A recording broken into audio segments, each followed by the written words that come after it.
So obviously they got it wrong. It's a bit like ChatGPT summary.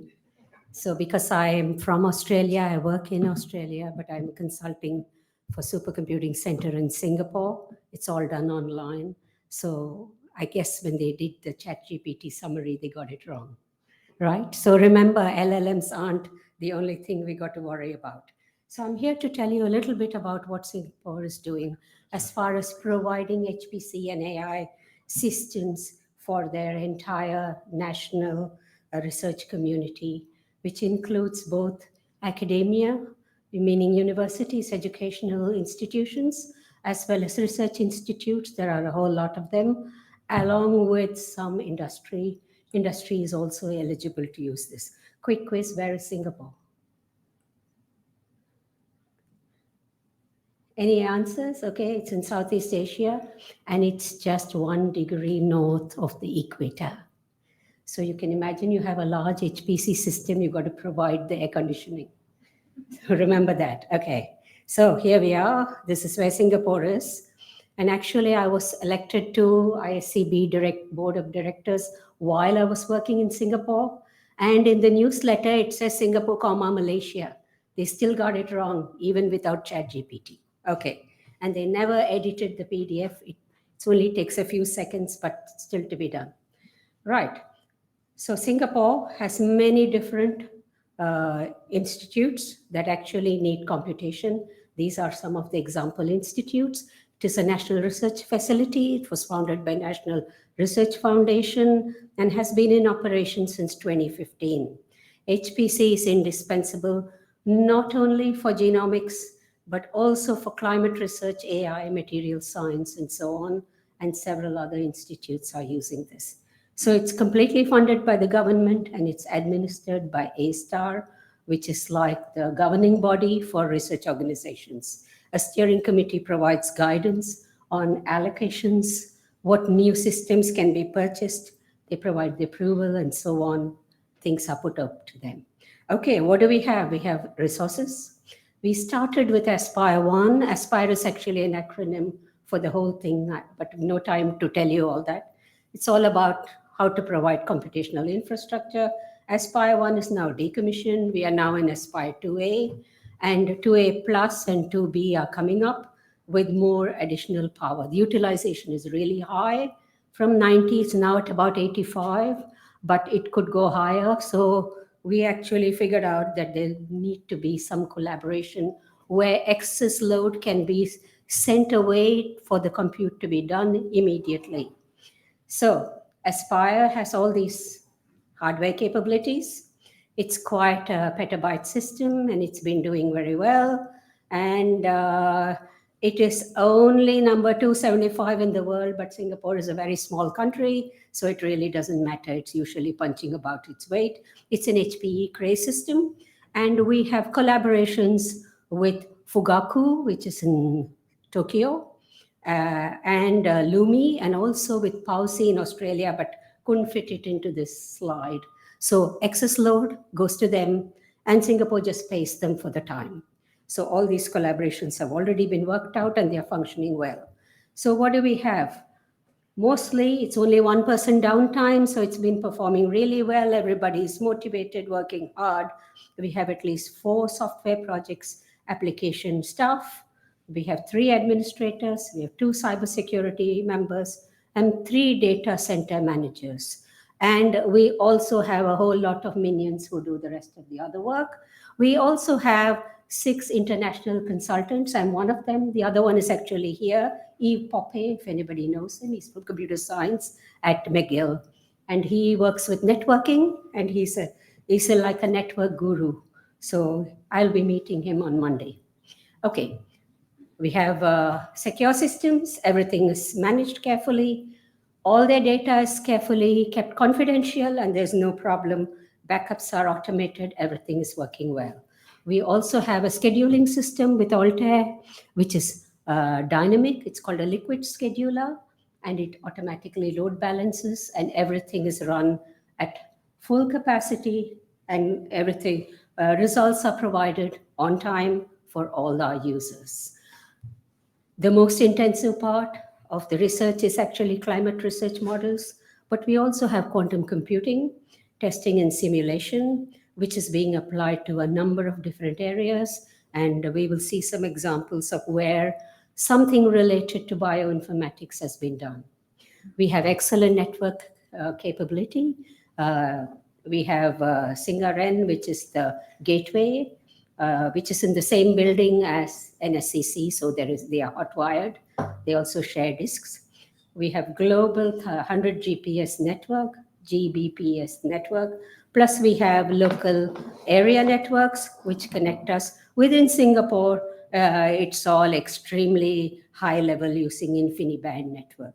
So all our institutes are covered and they can sit anywhere and do their work comfortably. There's no problem. Right.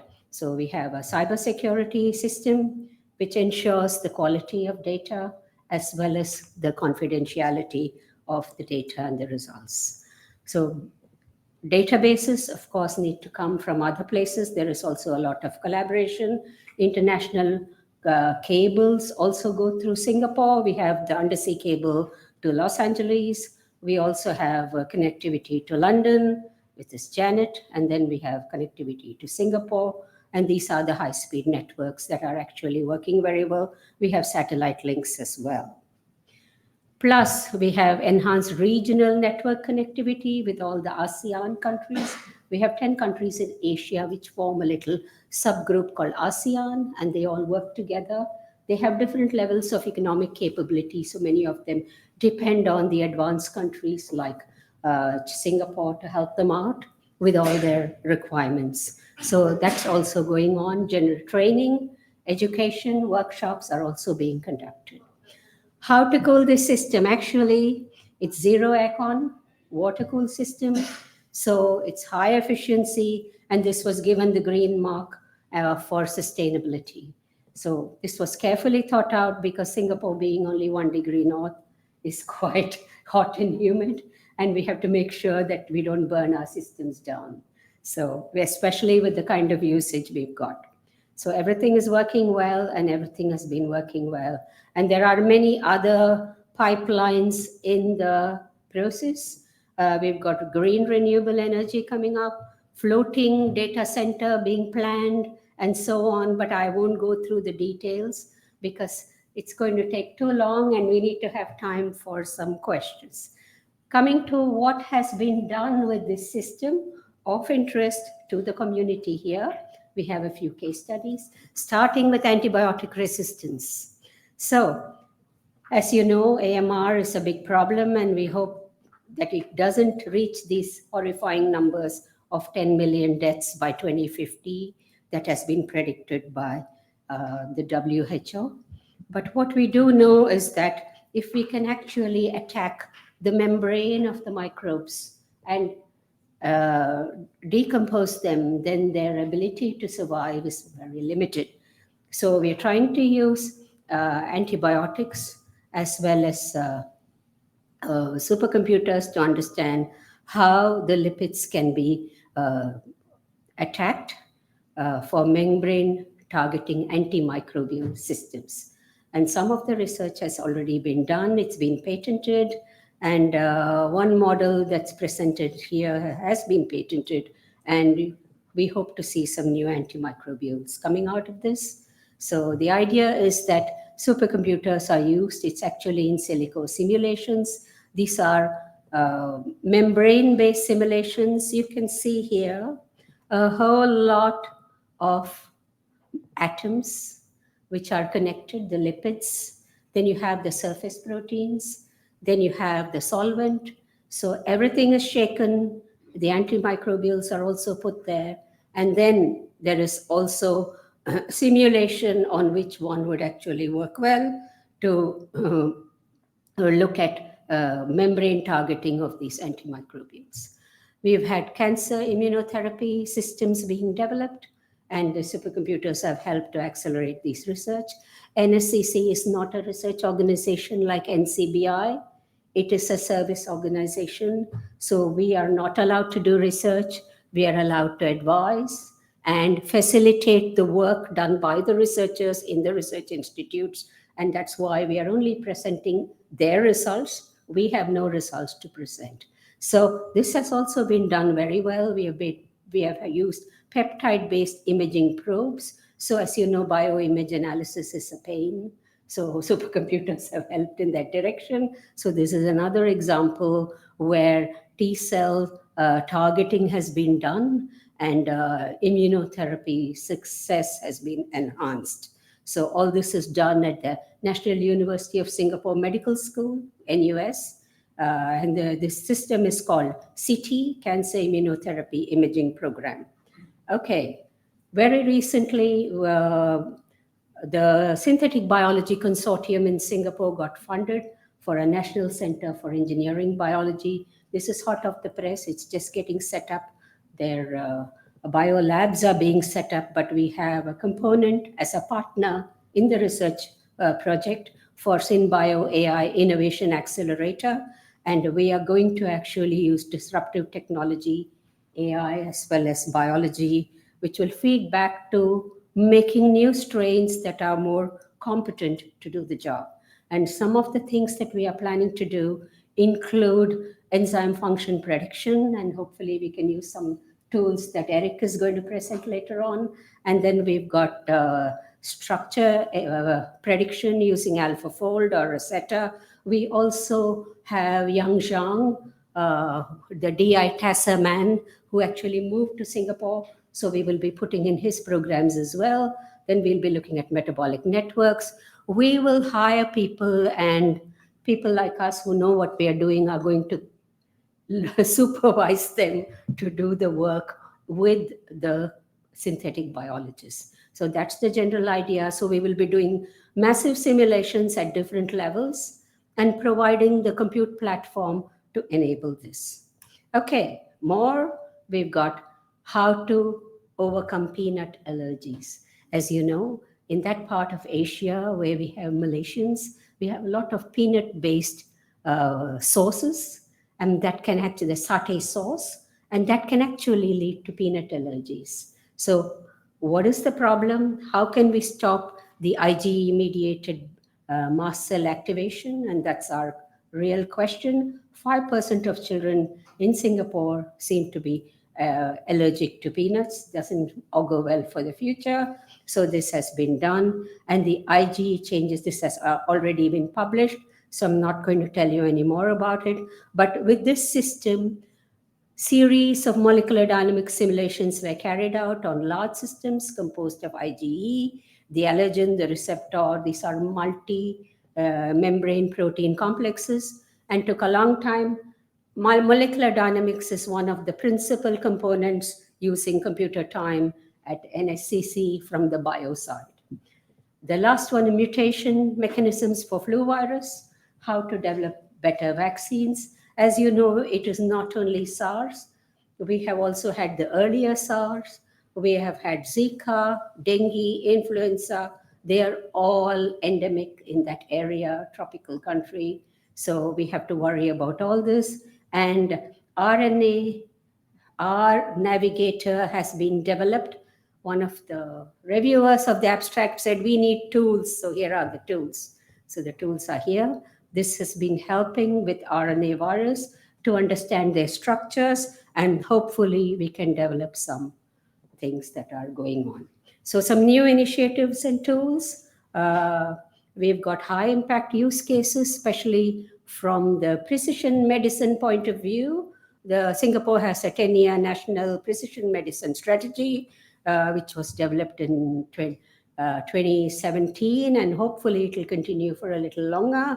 And we know that they are actually using what is called pre-science at the university hospital, and Sing Health, which is a countrywide system, CHROMA, for National Cancer Research and Radiographic Image Analysis. The university part has come out with Russell GPT for discharge summarization from doctor's notes, and Smile AI for image generation, amongst others. So I just thought I'll just put them up.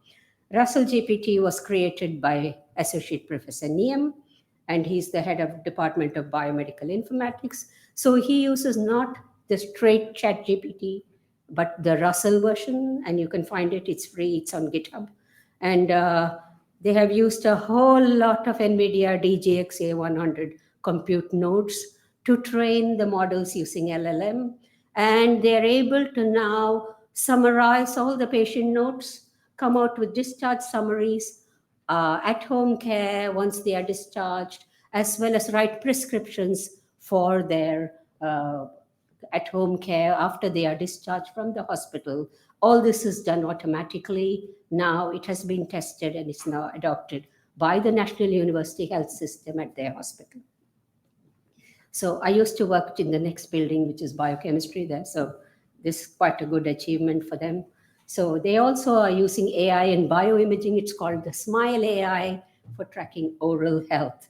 So they follow the images from the x-rays that have been taken over a period of time, and they are able to do AI simulation to figure out when exactly the patient needs to turn up because they are in trouble. Something is happening either with their teeth or with their gums and so on, and they are able to maintain oral health, which is the harbinger of disease for the rest of the organism.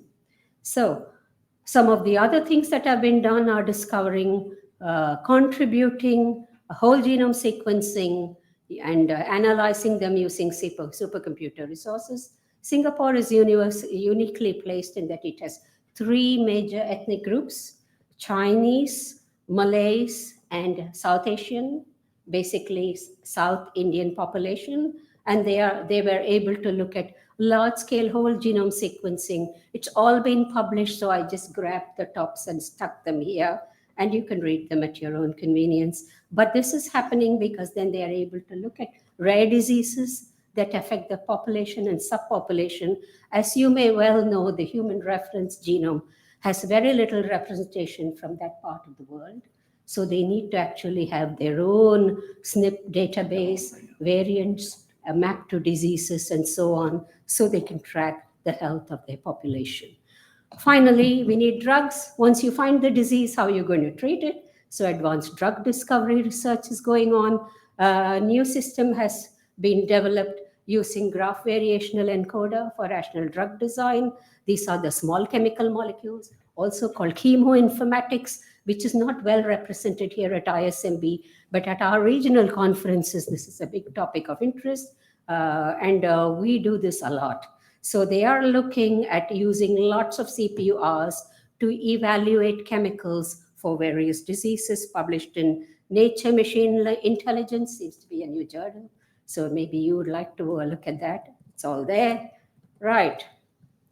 Once we have done this, we realize that we are always either getting data or using data that is already available, massive quantities for comparison. So we looked at how data is being moved across the world, getting data from databases. This is called the Data Mover Challenge, which we had at Supercomputing Asia. The results were presented in February this year. The overall winner was a team called Falcon, and their method is available in IEEE transactions on parallel and distributed systems. So more coming. So look at NSCC's website. There will be more information coming out. Thank you.